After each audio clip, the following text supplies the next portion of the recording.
बहुत समय पहले, जब धरती पर न इंसान थे, न शहर और न ही मशीनें, तब धरती पर राज करते थे विशालकाय डायनासोर। वे जंगलों में घूमते, शिकार करते, अपने अंडों की रखवाली करते।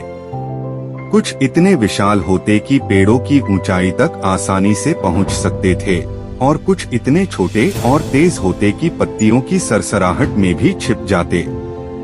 करोड़ों वर्षों तक ये जीव धरती के सबसे ताकतवर प्राणी थे। लेकिन फिर एक ऐसा दिन आया जब प्रकृति ने अपना रुख बदल लिया। अंतरिक्ष की अथाह गहराई से एक बहुत बड़ा उल्कापिंड धरती की ओर बढ़ रहा था।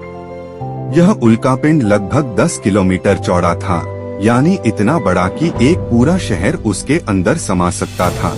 वह बगैर रुके, बगैर दिशा बदले सीधा धरती से टकराया, और वह जगह थी मैक्सिको का युकातान प्रायद्वीप। टक्कर इतनी जबरदस्त थी कि धरती थर्रा उठी। आग की लपटें चारों ओर फैल गईं। करोड़ों टन धूल, राख और गैसें आसमान में छा गईं। सूरज की रोशनी तक धरती तक नहीं पहुंच सकी। धीरे धीरे धरती का तापमान गिरने लगा। पौधे मुरझाने लगे, जंगल सूखने लगे।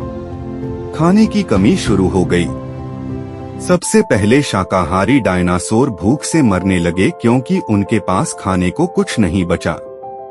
जब शाकाहारी नहीं बचे, तो मांसाहारी डायनासोरों को भी शिकार नहीं मिला। वे भी धीरे धीरे खत्म होने लगे।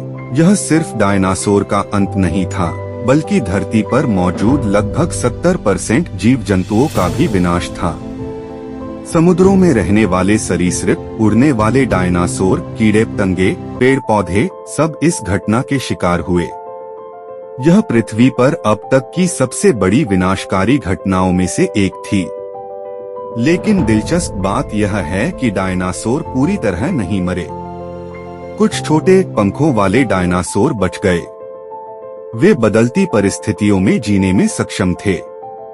समय के साथ उनमें बदलाव होते गए, और धीरे धीरे उन्होंने उड़ने की कला विकसित की। वही आज के पक्षियों के पूर्वज बन गए। इसलिए वैज्ञानिक कहते हैं कि आज जब हम किसी पक्षी को उड़ते देखते हैं, तो हम असल में एक जिंदा डायनासोर को देख रहे होते हैं। डायनासोरों का अंत हमें यह सिखाता है कि प्रकृति बेहद शक्तिशाली है।